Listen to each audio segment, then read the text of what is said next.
Welcome back to The Remote Life. My name is Han Talbot, also known as Han Meets World, and today we'll be chatting with Michelle Coulson. Originally from the UK, Michelle is the CEO and founder of Remote Rebellion, helping people to design their dream lives with more freedom and flexibility by getting a remote job that they can do from anywhere. In this episode, we talk about remote job coaching and how it can be beneficial in securing a remote job, how Michelle sets up her remote office for the day, and things that people may need to know before becoming a digital nomad. So grab a coffee, a tea, or something stronger, and let's get started. Amazing. So we are recording. Michelle, welcome to the Remote Life podcast. How are you today? Thank you. I am fab. I've had a great week so far. How are you? Doing good. We were having a very great conversation just now about how we have some destinations to choose right now, which is a very digital nomad problem to have. But yeah, it's another day, another week in our lives, huh? Terrible life, these first world problems. Where do we go next? What do we do? So let's dive straight in. Tell us about you and tell us about your remote life journey so far.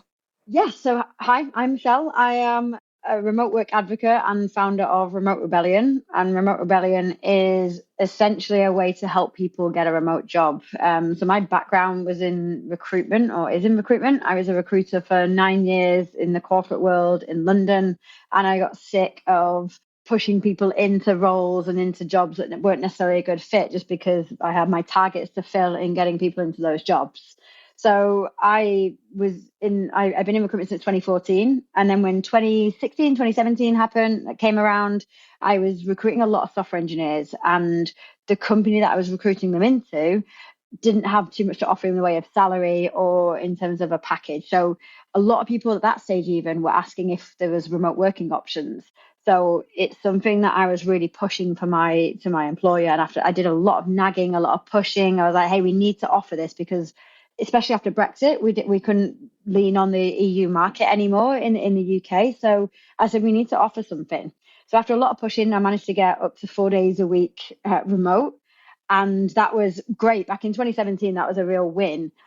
But for me, that wasn't enough. It was still that 1 day a week. We had to go into the office on Fridays for company culture, BS, in my opinion. And I wanted a little bit more than that because I'd bought a motorhome, an RV, and I loved traveling around in that. But it still meant that I couldn't go outside of the UK because I kept having to come back every Friday. So I did a test and said, can I work 6 weeks from South America while I traveled through Peru and Bolivia? And that was a more like, hey, if you don't give me this, I'm going to quit anyway. So can you see how I get on? See how I get on working remotely, and then see if I can do this. I wasn't going to tell them that, but see how I get on. And it went well. Hired some people, did a really good job, and they still didn't want me to work 5 days a week remote. So it didn't quite work. But then the pandemic happened, and we were all forced to work remotely, right? So we got that taste of what that looked like, and I ended up being in London, being so miserable in 2020, looking out of my window, thinking, that's a building site. This is a tiny room, paying £1,200 a month for this box room, and I'm like, I'm so miserable. And I was trying to think about what actually made me happy, and it was being by the ocean. So I decided to hop in my RV, and I moved down to the southwest coast of Cornwall, and I was super happy. I was living by the ocean. I was walking on the beach every day, watching the sunset. And I was like, I never want to move back to London again. And then I ended up moving to Bali, or going to Bali for 2 months, because I thought the office was closed and we didn't know when that was going to be open again back in 2021. And I figured it was only going to be temporary. I'd go to Bali until my boss called us back, and he did, and said, hey, come back. You need to get back to the office. And I just felt really sick because I didn't want to go back again. And I felt like I was holding on to some sort of like lamppost, being like, no, don't, like kicking and screaming. Don't make me go back. Don't make me go back onto the tube. So I decided, okay, well, COVID decided for me, actually. Before my flight, I was having drinks with the people in the guest house that I'd met, and I got the PCR results from the doctor, and I had COVID, so I couldn't actually fly. So I took that as a sign. I quit my job, and I ended up setting up Remote Rebellion. That was over 2 years ago, and I've not looked back since. That is an amazing story. Thank you. It's funny how like a lot of digital nomad kind of stories tend to incorporate Bali or like an RV at some point. But yeah, that was amazing. That's incredible. Thanks. Sweet. That is definitely going to be one of my absolute favorite stories. That, and honestly, it ties in so well with your like Remote Rebellion. Like it was all about. I mean, we're not going to like completely condone the whole guilt tripping your employer, possibly. Yeah. Well, I think it's not necessarily guilt tripping. It's if you feel like you're adding value to that company, you're Yeah. essentially offering a service. And if you're doing a good job and they don't want to lose you, then they're going to fight to keep you. And you should know your power and actually know that power. Like, hey, if you want to keep me, then this is what I need. And if not, I'm gonna leave. And that's not a threat. That's just like this is what I need to be happy. So take it or leave it. I mean, yeah, completely agree. Preach. And you actually made me think of a very good point, actually. That's something I get asked quite a bit is that how do you approach your employer about going remote? What would your advice be about that?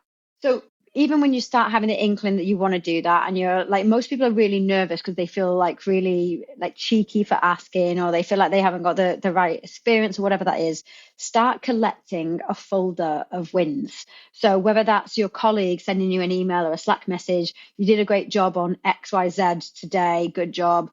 If you got a customer email or a client email saying how great you did, if you've got any stats on you increasing sales, you increasing customer satisfaction, whatever those numbers look like that say you're doing a good job, start collecting them all into some kind of folder somewhere so you've got ammo to go with.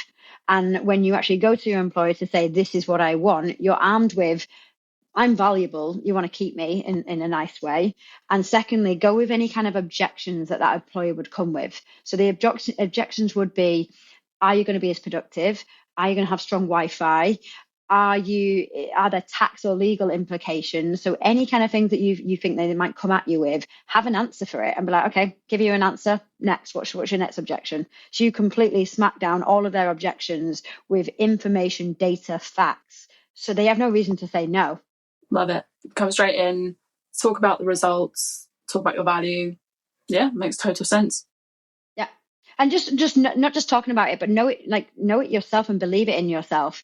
It costs more to hire a new member of staff than it does to retain someone who already is good at their job and is retaining that knowledge. But if you're a crappy member of staff, then I probably wouldn't say that you've got much hope. But if you are doing a good job and you're showing value, why wouldn't they want to keep you? What's funny is that I imagine that it's the people who are the really great like members of staff that are the ones that are probably doubting themselves. Yeah, it is always like, and it's the ones that I've got a client at the moment that's in my program, and she's fantastic, and she starts a lot of sentence with, oh, but I don't have this and I don't do that, and I feel really awful that I'm looking to leave my company, even though I'm like, you have no loyalty to them. Like if they didn't need you and you weren't good at what you did, they would drop you like tomorrow. And I don't mean that's anything against you. You're a lovely person. They probably really like you, but if you're not providing value to them, they're going to get rid of you, and they're not your family. They're getting something out of you. You're getting something out of them. So it's as simple as that. And you can be a good person. You can be loyal. You can be dedicated and hardworking. But you don't need to give your everything to them like it's your family and it's something that you should just do. And speaking of family, there's the whole conversation in itself, but any company that says we're a family. Ugh.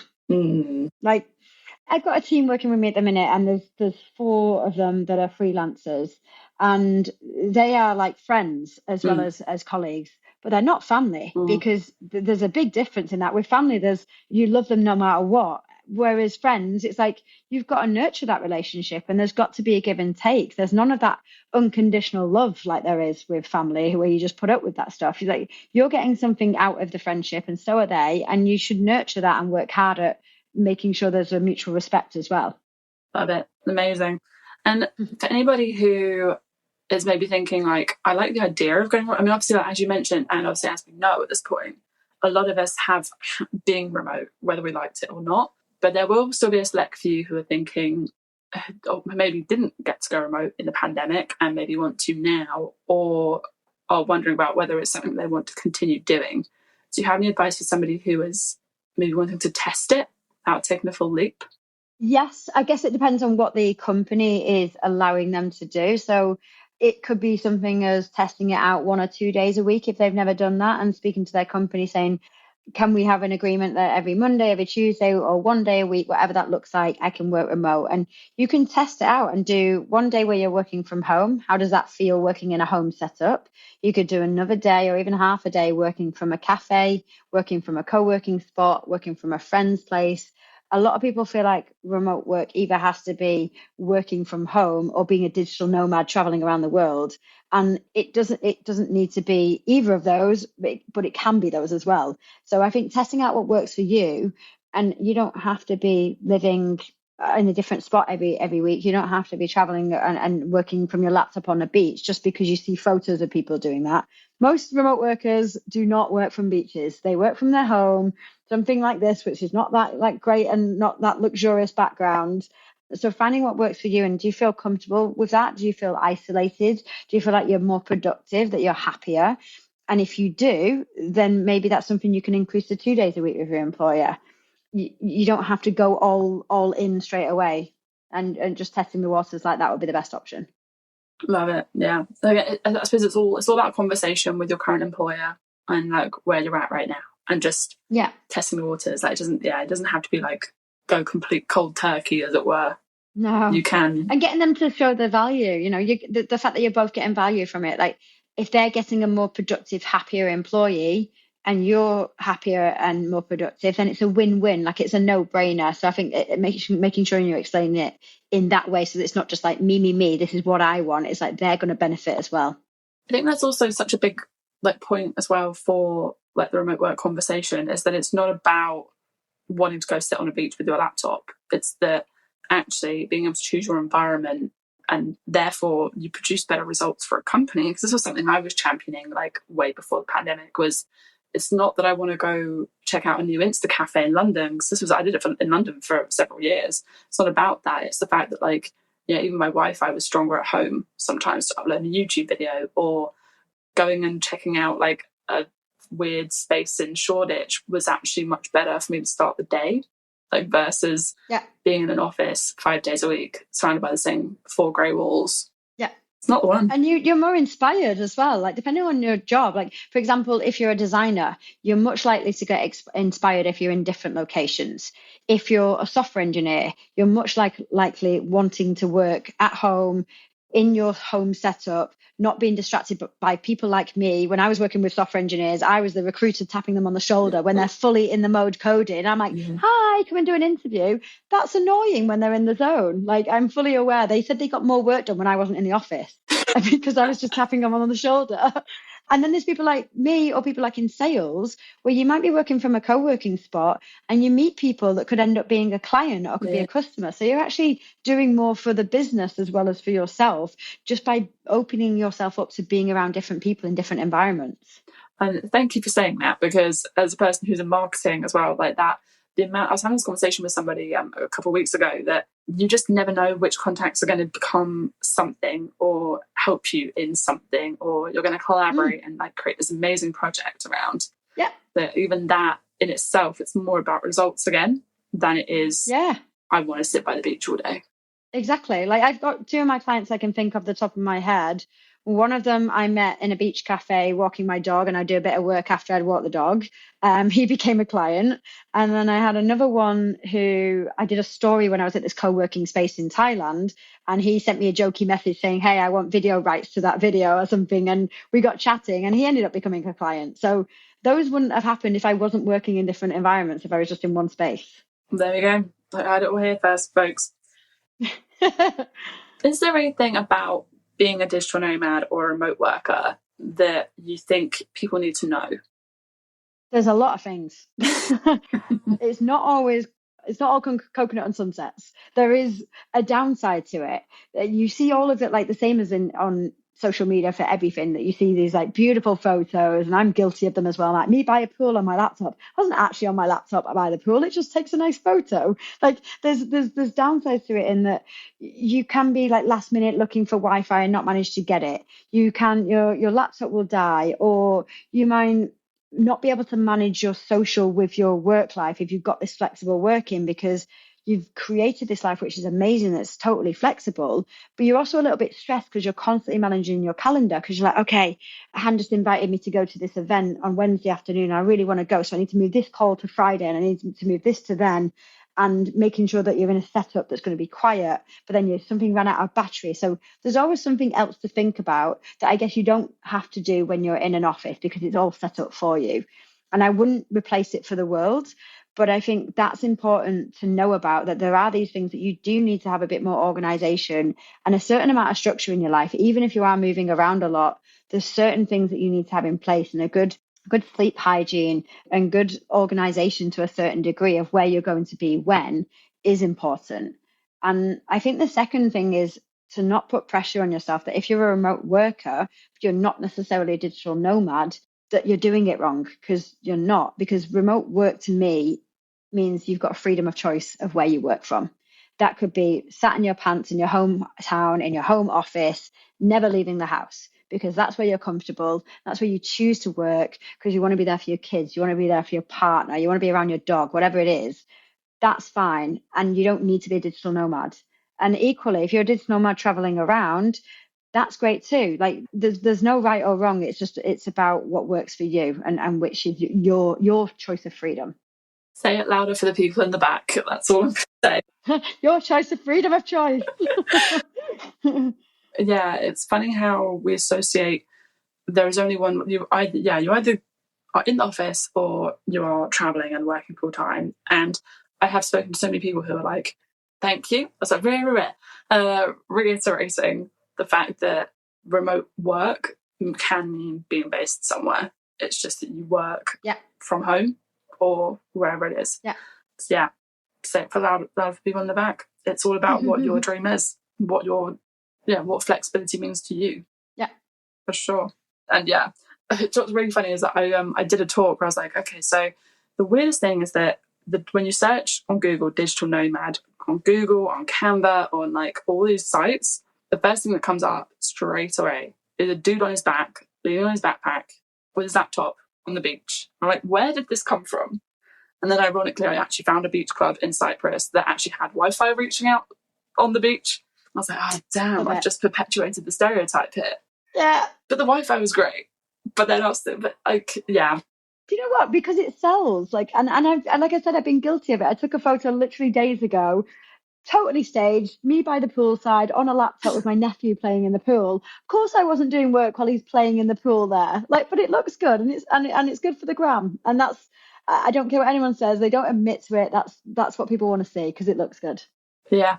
And they want a bit of it. I remember seeing some content creators I know were in like Chiang Mai, I think it was, back in December, and it was just like a pan around of like a pool of people like half in, half out on their laptops by the poolside. And I was thinking, like, that's my worst nightmare. Like, you know, tech like could just go in the pool at any second, but also so many people around. I'm like, oh no, that I love flexible settings.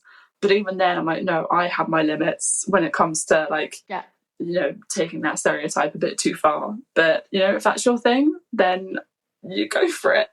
Get your tan on. People don't want to see like me working from here in this dark room. Like, it doesn't look as sexy, right? It doesn't look as cool. If we make, I heard there was a blogger who said years ago, she was like, if I make my job look easy, then I've done my job. And I kind of agree. I like that.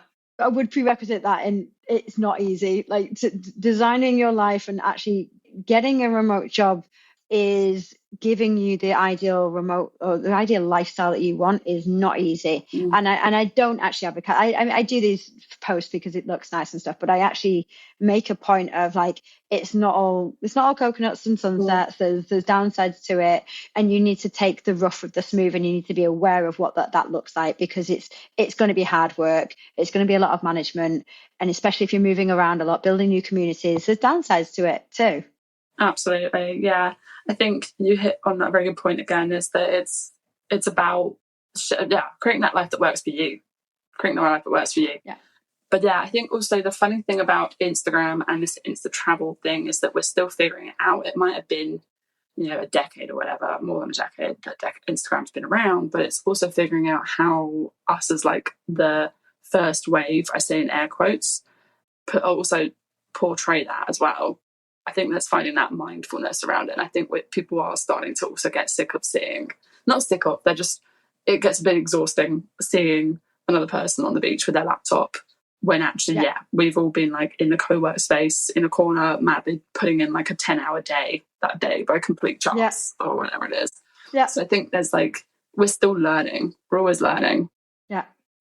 Yeah, it's quite interesting. I stayed at a hostel in Ericeira in Portugal recently, and every morning I was sat there doing my work, and most people there were on holiday, right? And then there was one event I went to, a barbecue night, and all of them, there was three people that said to me, I don't know, separate occasions or together, they're like, "Oh, you're the one who's always working," and I'm like, "No, no, I have fun too. Honest, I'm fun." And so they had this picture of me like, "Oh, she's the chick who's just always working." I'm like, okay, that's an interesting perspective that they had. But look where I get to do it.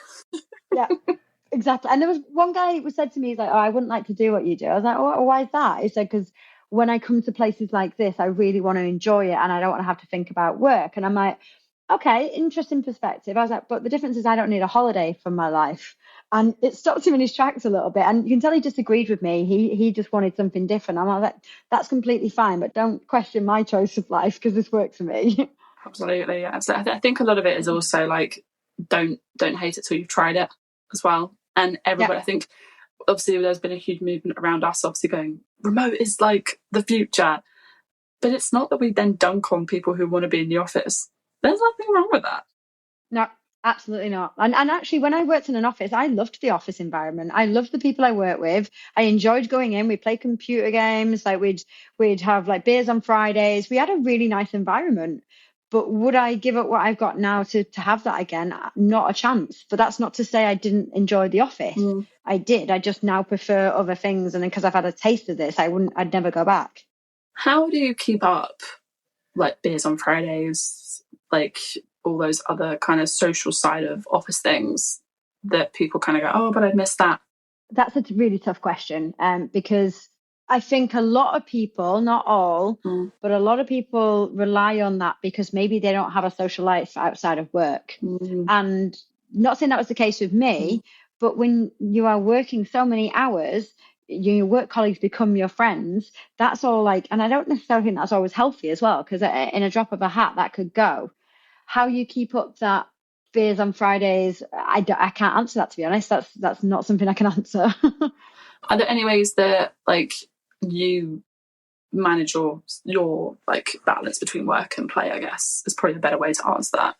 It's taken me a while. It's taken me over a year to kind of trying to figure that out, to find that true balance between work and play. Because when I started, I'm like all fun, and my business really was going at a slow rate because I'm living this lifestyle. Then I went the other way when I was working 50, 60 hours and not really going. And I was like, oh, I've not even been outside today. I've just been working, hustling around at my home office in Bali, which is not a bad place to be, but still, I wasn't there doing what I was supposed to do. And then I had the guilt. So I had this like up and down over the last year or two actually, and now I feel like I found that true balance where I give myself weekends off unless I've got like specific work to do, and I block out my calendar in that I have evening times, I have my morning times for the gym, so that every single day I've done something for myself, even if that isn't, like going out meeting friends. But I make sure that I find that balance between doing work, but it not being my life. And that's the main thing for me. Some people want to hustle and their work is their life. That's fine. I wouldn't be happy with that. And I wouldn't feel completely fulfilled if I wasn't having those social connections and that community. Whereas other people, their whole life and their community is their work. And if they are happy with that, then that's completely fine. But that's not for me. So there's no one size fits all. If some people want to do 4 hours a day and that's it, and they want the rest of social, some people are quite happy their whole life being their work, and that's okay too. But it needs to be, because I follow Alex Hermosi. I don't know if you follow him, and like absolutely adore him. And he often says, I work harder than anyone else, and my whole life is work, and I don't have anything else. So, and that's his style, but that won't work for everyone. Yeah, I think the guys like Gary Vee and that are quite similar as well. And it sounds great from a passion point of view. Like you've got something that, yeah, but yeah, you've absolutely got to find what works best for you. Because I know some people who think they've got to be doing it because whatever reason it is. But if it's burning you out, then why do you choose that in the first place? Yeah, exactly. Like if I don't like surf or cycle or go to the gym or meet friends at least once, twice a week, I'll feel the guilt, and I'll also feel like, what am I doing? Like, I'm not here just to work. And going back to the guys at your hostel, it was like, well, this is, I travel and work because that is what fills my soul up as well. it just so happens that I can do what, we get given, an average job, you maybe get given, 2 to 4 weeks off a year to go do that. I do it on the weekend. Or yeah, I didn't even do it the weekend. They didn't see me. I was like, at lunchtime today, I'm going for a surf. You'll see me. I won't be here. I promise I do stuff. Yeah, honest. Coming back to Remote Rebellion, talk to us a little bit about like how remote job coaching can bridge the gap between wanting a remote job and getting that remote job. It's tough. And a lot of people ask me, like, are you a recruiter? Like, what do you do? I don't understand how this works. The fact of the matter is, because remote jobs are so competitive right now, it's getting increasingly harder to get ahead of the competition. So just to give you some stats, only 15% of jobs on LinkedIn are remote. And of all the applications that are made on LinkedIn, 50% of all applications goes to those 15%. So you can see how much like the competition is just, and that's increased over the last couple of years. I've really noticed a difference in the last year. People who had never had trouble finding a job before are really struggling at the minute. And I meet them and I make sure I hand select everyone who comes onto the Remote Job Academy. They're awesome people. They've got amazing communication skills. They have awesome background. They've got a lot to give and a lot of value to offer, but they're just not getting ahead of that pile. Their CV goes into a black hole. So what I do and what the Remote Job Academy shows them is how to portray and show their value on paper before they get to the interview. Because actually a lot of people are pretty confident in interviews and they feel like, okay, I know how to sell myself. But on paper, they either go from this doesn't make any sense or just sounding like they're just jumping adjectives and buzzwords at people. So I take them from analysis, figuring out what they want to do, what's important to them, what the kind of companies and time zones and really specifics of what their non-negotiables are first. Then once they have an idea of what that looks like, we build a strategy in which to actually get that. So that's where to find fully remote jobs and not fake hybrid jobs, how to apply for them to get ahead of the competition, how to network effectively to really get those introductions, because good old nepotism works when it comes to getting a job. We've all had those introductions before and they work. And actually me working either on a one-to-one basis or in a group setting is having someone to be accountable to and having the support of other people going through the job search journey, because it can be really soul destroying and can be like people really start after a few months of applying and getting rejection email after rejection email, they start to lose a bit of like faith in themselves and confidence. They're like, am I actually any good at what I do? Why am I not getting responses? And I had this too when I quit my job and started looking for a remote job. I really had a struggle. I was like, maybe I'm not actually as good as I thought I was. And I'd always been quite confident. So and I'm good at what I do. I'm good at recruitment. So it really starts to eat away a little bit. So to be in that community of other people that are going through the same thing and you're all cheering each other on, you're all part of this rebel community. It really, like, what's the saying, rising tides lift all boats. It really does make a difference. And you see them on these calls and in the community, like egging each other on, saying, you can get it. You've got the interview. Well done. It's, it warms my heart. It's really nice. That's such a lovely idea as well, because, we've all been there where we're kind of going like, oh my God, how much? I remember there was one job that I left, when was it, 5 years ago? And within a week, I had like something crazy, like 10 interview offers or like something wild, like, wow. Just because I'm assuming because of the company I just left and all the rest of it. And then to go into remote work where it obviously requires a not different set of skills, but it requires a whole like fresh set of skills that we're still not really used to putting on our CVs, having companies understand as well. I know that it can be quite, soul destroying is a good term for it, to be honest. What would you say to people, aside from obviously like having that accountability, having that group of people around you, is there anything that you would advise people do for themselves in those times where they're going, oh my gosh, like, what do I do? Do I have to go back to the office? Like, do I give up on my goal? I think figuring out why, asking themselves why it is that they want a remote job. What is it about that they want? And what a lot of people tend to do in these times of redundancies and layoffs is they tell themselves, I'm asking for too much. I'm asking for a well-paid job in an industry I like that's fully remote. Maybe I'm being too ungrateful. I should be grateful that I can get a job. I should be grateful this. That might be true, but is it going to affect your mental health, your physical health, your happiness, and your people around you if you have to go into the office and do that tube ride every day or do that train ride or a car journey? is that going to negatively affect your health? And if it is, then you're not asking for too much. So to build yourself up from that point first, and then to find ways in which to get those introductions to those companies. So networking is a really big piece. Start speaking with the companies and connecting yourself with the organizations and the disciplines that you are interested in and that you want to work in. And that's a really good first place to start. And actually getting past colleagues, friends to tell you what it is that you are good at and say, hey, Han, like, what do you think my strengths are? It sounds a little bit cringy at times, but like, get honest answers from friends. You can get what are my downsides as well? What do I need to work on? So you can balance that out. But when you start hearing it from more people and you start hearing the same patterns, like, oh, maybe I am good at X, Y, Z, because at least 3 people said I'm good at this. So you start believing it a little bit yourself. And Dave, what was, like, for people who are wondering, what's the difference between having one-on-one coaching versus group coaching?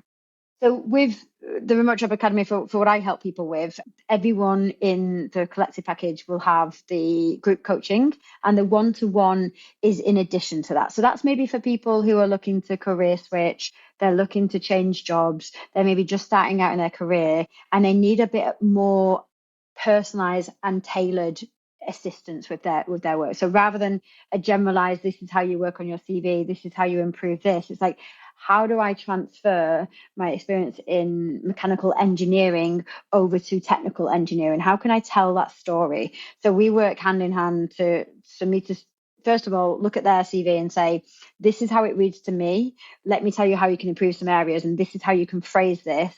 And then actually doing some mock interviews as well, and actually doing some applications together. So in those coaching sessions, we can actually, okay, let's get 3 jobs that you want to apply to. Let's see how they're asking these questions and let's apply to those together. So it's a lot more one-on-one time, hand-holding them through the process. And some people don't need that, and some people really do, and they get a lot out of that. And on the flip side, for people who want to help others find remote work, do you have any advice for them? For people who want to help others? People who want to help others, like either encourage them into getting remote work, or like say they even want to become a remote job coach themselves, like share their experience. Like, is there anything you'd maybe advise them?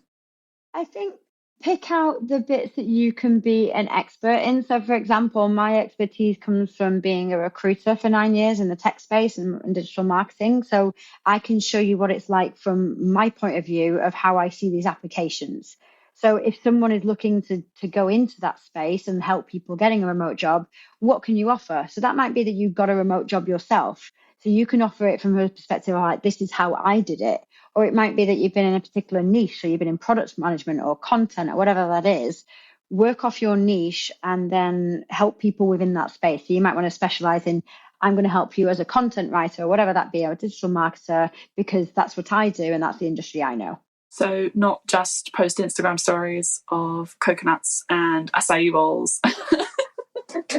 And it really annoys me. Like, you can live this life too. Like, here's some job sites that you look at. I'm like, that's not helping people. That's just getting more followers. And these people, like, and I feel bad for people that are following these people because they're fluff. It's just fluff. Like, you could live this lifestyle too. And they're selling the lifestyle, which is all great, but like, give some substance, like help people get that, like give them some information, give them tips. Don't just say, look at these job sites. Anyone can do that.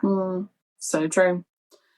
Going down to sort of more the day-to-day things, we sort of talked about this before, but like, how do you set up your workspace for the day? So obviously you travel a bit more than, like, say, the average remote worker.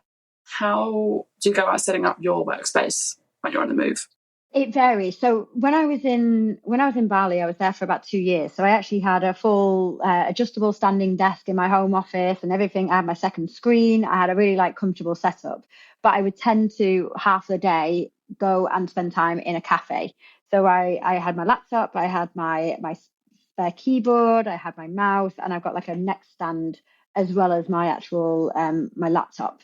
But if I was just going to go to a cafe for an hour or so, laptop, charger, done, depending on the work I needed to do. So if I'm going to do podcast recordings, if I'm going to do coaching calls, I would make sure I was in a setting that was quiet. I had my headset on and it was definitely going to be good Wi-Fi. If it was just me doing work on content or posting things on LinkedIn or something, then it was less. I could just take my laptop and go away and hope that maybe I could use 3G if the Wi-Fi wasn't working.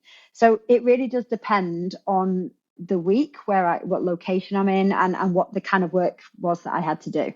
What's your like top 3 things you have in your work bag? Or So headset, I don't go anywhere without these. My neck stand, which I can't show you because it's on the stand. Oh, top 3. That's a tough one. I mean, my charger is an obvious one, but I honestly think the neck stand and the keyboard and the mouse external, which are like wireless, are super helpful for me. Like, I do have a second screen as well, which is really cool, and I found that quite useful. And it's like magnetic, so you can just have that somewhere. But I don't necessarily say that's like a must-have. That's like a nice additional. Out of interest, where did you get that one from? It's a company called Espresso. And I actually met the founder in Sydney, who was like it was a bit of a random chance meeting, but I just loved the screen. It's currently in transit somewhere in Portugal because I shipped it out from the UK about 3 weeks ago and it's still not arrived. So that's not ideal. Because you're in Spain right now. Yeah, I am. Yeah, it's still not got to Portugal. Oh gosh. Okay. Yeah. I get fun with digital nomads problems. Yeah. Sometimes I just got to roll with it. Yeah. You just handle it, and it's fun. And you can have certain co-working spaces as well that will have proper setups that you can rent and have a decent chair, have a second screen. So that does help as well. And I was surprised actually at how many co-working spaces there are, even in really small towns, that they kind of popping up everywhere now. For sure. And like I'm finding that the more tourism boards I talk to about, the more they're going like, oh, so tell me more about like that co-living space or like what their subscription service and things. Like there was a co-work space I did a collaboration with in Mexico City last year, and they have obviously like very flexible subscriptions because their whole target was for parents originally. So parents could like come in like once a week, they could bring their kids, they had a nursery in the ground floor. Interesting. Like versus like obviously you think of Salinas and sort of more like well-known spaces that we know now that have a bit more of a fixed subscription, I believe. So yeah, I think it's definitely becoming a good option, not just for digital nomads, but for local communities and expats now as well. Yeah, and that's what I like about it as well. You get to meet a bit mixture of people who just like want to get away from the kids at home or whatever the reason is. Need a break. Yeah, exactly. Let's get me out. I guess like for you, what is the most important part of remote work when I just wherever it comes to mind when I ask that? Again, it comes back to freedom of choice. I always say this: freedom of choice of where I feel like working and where works for me. Like I spent 2 weeks in the UK with family, and I really wanted to go and watch my nephew at his running club. So, but I also had a call an hour before. So I was like, okay, how can I tie this in? But I made it work. So I didn't want to miss it. And if I had to be in an office, I would never be able to make that run club. And it was important to him. So I ended up in this like tiny little child's chair, like doing this call. And I ended up like the Wi-Fi didn't work. I had to run to a pub to get a connection just as it opened at like midday. But I managed to get back and watch his run. So like for that, like being able to be there for occasions with family, with friends, for fun things like going to a water park for a few hours in the afternoon. So then it fits around work. That for me is the most important thing for me. That's so cool. I love that. Do you have any like final thoughts or any predictions on like where remote work is going? I can say I'm an optimist and an idealist. I like to think that hybrid will be the new normal in 5 years' time, and that this whole on site will be like you have to do on site. So I hope and envision that they'll have to advertise roles as on site as opposed to hybrid, and it's the other way around, and that companies, for God's sake, will understand the terminology of what 100% remote actually means, what remote means, and what work from anywhere means, and actually use the terminology correctly, because it's been over 3 years now, guys. Like, you really can't really not understand what remote means anymore, please. Tapping on the screen, like, pay attention. Yeah. I got into an argument on LinkedIn in the comments section because someone was saying that once a month in the office was still remote. I'm like, no, it's hybrid. Like, how many times? Yeah, it's that argument of like, okay, you might, again, that's still meaning you've got to be near a location. Yeah. It's making that distinction. Yeah, Sorry, there's so many thoughts I have on that I'm like, no, that's another conversation for another time. I could rant all day about it. I really could. So what I'd like for the prediction of remote work is that there are dictionary definitions of this is hybrid, this is remote first, this is 100% remote. So they're actually fully in the dictionary and you can't argue about it. So rather than this like, well, I think it's once a quarter, I think it's once a year is allowed. You know, there's no grey area. It's like, this is the definition. Companies, if you're listening, take notes, please. Exactly. Final question, Michelle. Fill in the blank. Home is where? Community is. Nice. Yeah. And Wi-Fi at the minute. Those crucial things at all. Unfortunately. Yeah, sad but true. Michelle, it's been amazing to chat. Thank you so much. Thanks, Han. Thank you so much for listening to this episode of The Remote Life, and thank you, Michelle, for taking the time to speak with us. You can find links to Michelle's profiles below. Thank you so much again for listening, and we can't wait to remote work with you again soon.